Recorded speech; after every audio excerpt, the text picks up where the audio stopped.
नमस्कार दोस्तों, मैं श्रीकांत कुलकर्णी आप सभी का स्वागत करता हूं श्री क्रिप्टो में। आज की डेट है 21 अगस्त 2021, शाम के 6:25 हो रहे हैं। चलिए आज की एपिसोड की शुरुआत करते हैं। दोस्तों, रोज की तरह हम पहुंच गए हैं coinmarketcap.com पे। चेक करते हैं मार्केट के क्या हाल है। टोटल क्रिप्टो करेंसीज है 11,345, एक्सचेंजेस अवेलेबल है 397। मार्केट कैप टोटल सारे क्रिप्टो करेंसीज का मिला के है $2.099 ट्रिलियन या फिर $2.1 ट्रिलियन भी कहा जा सकता है। 24 आवर्स में जो ट्रेडिंग हुआ है टोटल है वो है $119.269 बिलियन। बिटकॉइन का डोमिनेंस है 43.8%, इथेरियम का है 18.3%। टोटल मार्केट चेक करेंगे तो है $2.1 ट्रिलियन, 3.14% से मार्केट और ऊपर आ चुका है कल के हिसाब से। अभी देखते हैं फटाफट टॉप 10 क्रिप्टो करेंसीज के क्या हाल है। फर्स्ट रैंक पे बिटकॉइन है $49,235 पे, 4.42% से बढ़ा हुआ है 24 घंटों में और 6.31% से बढ़ा है 7 दिनों में। इथेरियम सेकंड रैंक पे $3,289 पे, 1.69% से बढ़ा हुआ है 24 घंटों में और ऑलमोस्ट 2% से बढ़ा है 7 दिनों में। कार्डेनो अभी भी थर्ड रैंक पे ही है, करीब $2.50 तक पहुंच चुका है, 1.69% से कम हो गया है 24 घंटों में और 15.87% से बढ़ा हुआ है 7 दिनों के हिसाब से।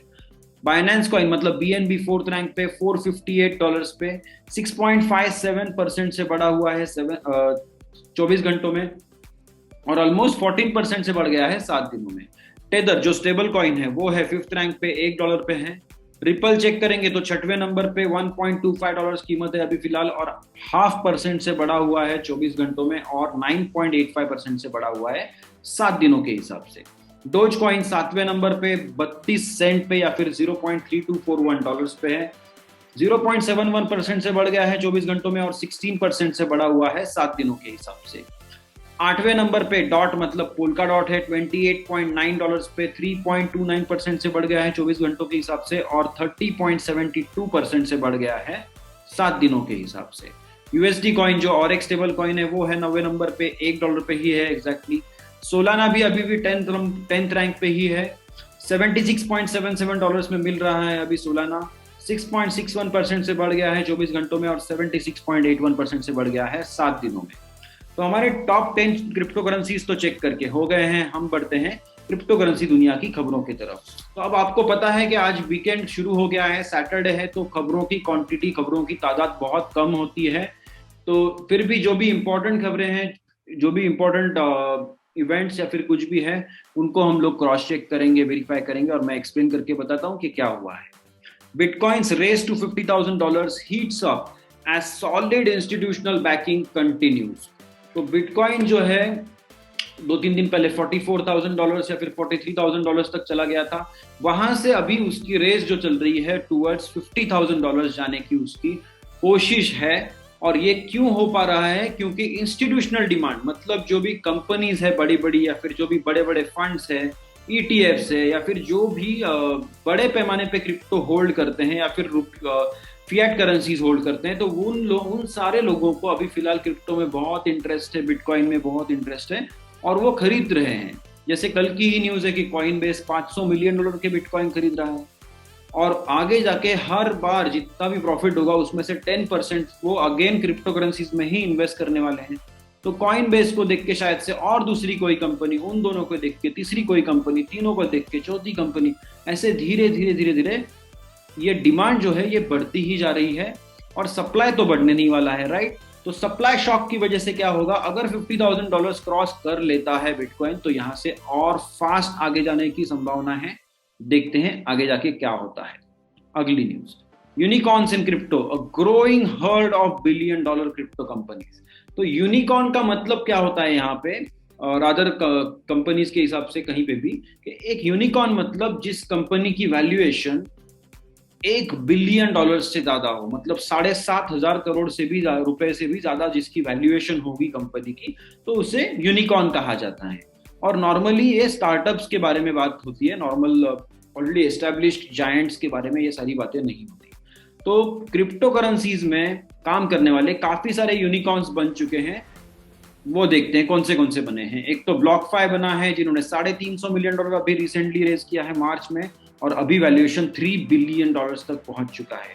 बिट पैंडा जो अभी हमने 2-3 दिन पहले चेक किया था, $170 मिलियन रेज किया है सीरीज बी में, और इनका भी वैल्यूएशन 1.2 बिलियन डॉलर्स पे पहुंच गया है। फिर फायर ब्लॉक से इनका सीरीज सी फंडिंग हुआ, $133 मिलियन रेज किया इन्होंने, और इनका वैल्यूएशन 2.2 बिलियन डॉलर्स तक पहुंच गया है। तो धीरे धीरे बक भी है 2.1 बिलियन डॉलर्स पे। कॉइन डीसीएक्स, ये तो अपनी इंडियन कंपनी है, राइट? तो ये Mumbai based crypto currency exchange है कॉइन डीसीएक्स। इन्होंने अभी रिसेंटली $90 मिलियन रेज किए हैं सीरीज सी फंडिंग में, और इनका वैल्यूएशन 1.1 बिलियन डॉलर से भी आगे निकल चुका है। फिर blockchain.com है, इन्होंने भी काफी सारे फंड रेज किया और ये भी $1 बिलियन के आगे पहुंच चुके हैं। तो एटलीस्ट गवर्नमेंट ने और रेगुलेटर्स ने यहां तो एटलीस्ट देखना चाहिए कि कितने क्रिप्टो यूनिकॉर्न्स है और कितने क्रिप्टो यूनिकॉर्न और बन सकते हैं। वो देख के भी ये सोच सकते हैं कि कुछ ना कुछ तो नई एम्प्लॉयमेंट मिलेगी लोगों को, कुछ बिजनेस का अवसर मिलेगा, क्योंकि ये सारी कंपनीज कुछ ना कुछ तो सब कॉन्ट्रैक्ट करते ही होंगे और जॉब पे भी रखेंगे। जैसे जैसे इनकी वैल्यूएशन बढ़ेगी, इनको एम्प्लॉय चाहिए होंगे। तो ये देखने लायक बात है कि कितना जॉब क्रिएशन हो सकता है अगर इस डोमेन को अच्छे से संभाला जाए, और रेगुलेशन, रेगुलेटरी, लीगली और टैक्सेशन के बारे में ये सारी एंगल्स से अगर क्लैरिटी प्रोवाइड किया जाएगा भारत में, इंडिया में, तो बहुत सारी कंपनीज और आएंगी यहाँ पे दुनिया भर से काम करने के लिए। तो वो देखने लायक चीज है। मैं रिक्वेस्ट करूंगा कि देखिए साहब आप सब लोग, और पढ़ाई कीजिए, उसके बाद में देखना क्या करना है आगे जाके। Ergo blockchain files for Nasdaq share listing. तो आर्गो ब्लॉकचेन करके एक कंपनी है जो इंग्लैंड का जो stock exchange, London stock exchange पे लिस्ट हुई। अकेली कंपनी है लिस्ट होने वाली कि जो क्रिप्टो करेंसी माइनिंग करती है, और अभी वो चाहते हैं कि न्यूयॉर्क में जो सेकंड स्टॉक एक्सचेंज है, दो है, एक NYSE है और एक नैस्डैक है, तो वो चाहते हैं कि नैस्डैक पे भी शेयर लिस्टिंग हो जाए। मतलब उनको फंड्स रेज नहीं करना है, लेकिन उनके शेयर वहां पे जाके ट्रेडिंग करने हैं। तो वो भी वो चाहते हैं कि उनके शेयर्स नैस्डैक पे ट्रेड हो। उन्होंने SEC के लिए एप्लीकेशन दे दिया है। आगे देखते हैं क्या होता है। Binance suspends futures in Brazil citing regulatory requirements. तो अब हम लोग देख रहे हैं पिछले मतलब काफी सारे दिनों से या फिर 2-3 महीनों से यही चल रहा है कि बाइनेंस को एक के बाद एक अलग अलग जुरिस्डिक्शंस में या फिर अलग अलग कंट्रीज में कोई ना कोई उनको वार्निंग्स मिल रही है या फिर कुछ ना कुछ प्रॉब्लम हो रहा है। तो अभी फिलहाल क्या है कि इसीलिए इन्होंने क्या किया कि ब्राजील में इन्होंने फ्यूचर्स का ट्रेडिंग रोक दिया है, और जब भी इनको रेगुलेटरी कंप्लायंस का जो कुछ भी प्रोसीजर होता है वो कंप्लीट हो जाएगा, तो उसके बाद में वो फिर से ट्रेडिंग शायद से शुरू कर देंगे। आगे बढ़ते हैं। तो दोस्तों अगली खबर ये है, ये भी कल हमने कवर करके रखा है कि JP मॉर्गन और वेल्स फार्गो, ये जो दो जायंट बैंक्स हैं यूएस में, ये दोनों भी अभी बिटकॉइन फंड्स लॉन्च कर रहे हैं। लेकिन कल की न्यूज में सिर्फ वेल्स फार्गो का नाम था। अभी ये जो अलग प्लेटफॉर्म पे न्यूज आई है उसके हिसाब से JP मॉर्गन और वेल्स फार्गो जो दोनों बड़े जायंट्स है बैंकिंग के यूएस में, तो वो दोनों अपने अपने बिटकॉइन फंड्स लॉन्च कर रहे हैं और उन्होंने ऑलरेडी SEC में फाइलिंग कर दिया है। तो ये ऐसा है कि हम लोग जो देख रहे हैं, अभी थोड़ी देर पहले भी यही देखा था कि इंस्टीट्यूशनल बैकिंग, राइट। इसका मतलब क्या है कि जो बड़े इन्वेस्टर्स है तो वो बिटकॉइन चाहते हैं, या फिर और एक कुछ तो ये था। अभी ये भी देखिए, ये भी इनको भी अलग अलग जगह पे लिस्टिंग कराना है, बड़ी बड़ी कंपनी को और बड़ा बनना है। और ये भी देखेंगे कि बैंक्स जो थे ये पहले, अभी भी JP मॉर्गन का जो बैंक है चेस, तो उन्होंने अभी रिसेंट न्यूज है कि कोई जो एक माइनिंग कंपनी है कंपस माइनिंग करके, तो उनके अकाउंट उन्होंने बंद करवा दिए थे, राइट। ये तो इंडिया में भी होता है कि बैंक्स क्रिप्टो करेंसी एक्सचेंजेस के या फिर क्रिप्टो करेंसी कंपनीज के अकाउंट्स बंद करवा देते हैं, रेगुलर बेसिस पे हो रहा है। तो ये खुद क्रिप्टो कंपनीज के अकाउंट्स पे इनको ऑब्जेक्शन है, ये समझिए। और इनको खुद को बिटकॉइन ETF लॉन्च करना है, या फिर क्रिप्टो ETF, या फिर इथेरियम ETF, ये सब उनको करना है। लेकिन जो ऑलरेडी एस्टैब्लिश कंपनीज है क्रिप्टो में, उनको आगे नहीं जाने। तो बैंक्स क्या चाहते हैं, इन शॉर्ट, कि बैंक्स ही इस डोमेन को फिर से डोमिनेट करे, डिसेंट्रलाइज होने के बावजूद और ये सेंट्रलाइज्ड होने के बावजूद। तो ये गेम चल रहा है, ऐसा भी समझ सकते हैं। या फिर एक टेंशन वाली बात है, एक छोटा सा वॉर चलेगा, बैंक्स जो सेंट्रलाइज होते हैं वर्सेस क्रिप्टो जो डिसेंट्रलाइज्ड है। अब यहाँ पे मैं सिर्फ क्रिप्टो के बारे में बात कर रहा हूँ, क्रिप्टो बिजनेसेस की बात नहीं करना चाहता अभी फिलहाल। आगे बढ़ते हैं। Leading European derivatives exchange Eurex launching bitcoin ETN futures after seeing significant institutional demand. आ गए और एक बार इंस्टीट्यूशनल डिमांड, राइट। तो यूरोप का जो सबसे बड़ा सबसे बड़े में से एक डेरिवेटिव्स एक्सचेंज है, मतलब सेकेंडरी प्रोडक्ट्स होते हैं कि भाई ये एक्स करके कमोडिटी है, तो एक के ऊपर जो कुछ भी है इसका प्राइस ये होगा, उसका प्राइस वो होगा, ऐसे बोल के लोग उसके ऊपर ट्रेडिंग करते हैं। तो इसे डेरिवेटिव्स कहते हैं। और डेरिवेटिव्स ट्रेडिंग का एक्सचेंज है यूरोप का बड़ा वाला यूरेक्स नाम का। तो वो अभी बिटकॉइन ETN फ्यूचर्स, ETN मतलब क्या, एक्सचेंज ट्रेडेड नोट्स, ओके। तो बिटकॉइन का ETN फ्यूचर्स लॉन्च करना चाहते हैं, क्यों? क्योंकि वहां पे इंस्टीट्यूशनल डिमांड है।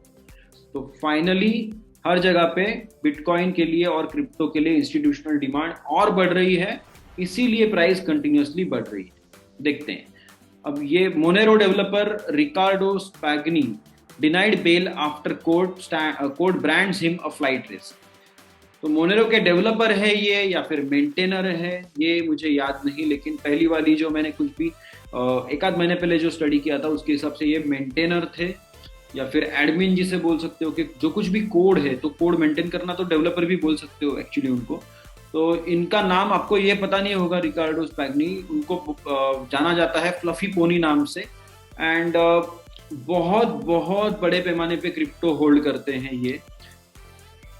5 स्टार लाइफ, 5 स्टार भी नहीं, 7 या फिर 8-9 स्टार भी बोल सकते हो, इस टाइप की लाइफ जीते हैं। इनके लाइफस्टाइल के बारे में भी बताया गया था पहले वाली जो कुछ भी मैंने न्यूज या फिर बेसिक स्टडी किया था, एनालिसिस किया था उसके हिसाब से। तो इनके ऊपर केस चल रही थी साउथ अफ्रीका में, कि ये पहले जॉब करते थे कहीं पे साउथ अफ्रीका में, तो उन्होंने अपने एम्प्लॉयर को कुछ ना कुछ प्रॉब्लम क्रिएट किया था इन्होंने एम्प्लॉयर के यहाँ पे, और उनको इन्होंने दगा दिया या फिर इन्होंने उनका नुकसान करवाया, ऐसी केस चल रही है वहाँ पे। इसीलिए यूएस में इनको अरेस्ट किया गया। अभी ये इन्होंने बेल के लिए अप्लाई किया कि भाई मैं वहां पे जाके अटेंड कर लूंगा, कोई प्रॉब्लम नहीं है, केस अटेंड करनी है तो इनको बेल मना कर दिया गया है। क्यों? क्योंकि इनके पास बहुत क्रिप्टो करेंसी है, इसलिए इनको आप फ्लाइट रिस्क बोल दो। ये एप्लीकेशन दिया पुलिस ने कोर्ट को और कोर्ट ने वो मान लिया। तो अभी इनको बेल नहीं मिलेगी, मतलब इन शॉर्ट इनको ऐसे ही रखा जाएगा जेल में, और साउथ अफ्रीकन अथॉरिटीज फाइल करेंगे इनके कंट्रोल के लिए, तो इनको वहां पे वापस ले जाया जाएगा साउथ अफ्रीका, फिर वो केस चलेगी। तो ये और ये जो इनको अरेस्ट हुआ था एग्जैक्टली तभी हुआ था जब भी प्राइवेसी सेंट्रिक कॉइन के रिपोर्टिंग के बारे में SEC ने कुछ ना कुछ बोलना शुरू किया था। तो देखते हैं क्या होता है, मतलब ये इसका डायरेक्टली उससे कुछ रिलेशन है या नहीं है पता नहीं, लेकिन मोनेरो एक प्राइवेसी सेंट्रिक कॉइन है। देखते हैं आगे जाके क्या होता है। ये अपनी आखिरी खबर थी आज की। जस्ट मुझे अलाउ कीजिए 2 second coin market cap refresh करने के लिए, ताकि मैं आपको बता सकूं कि मार्केट और ऊपर आ चुका है। $2.11 ट्रिलियन हो गया, 3.31% से बढ़ गया है।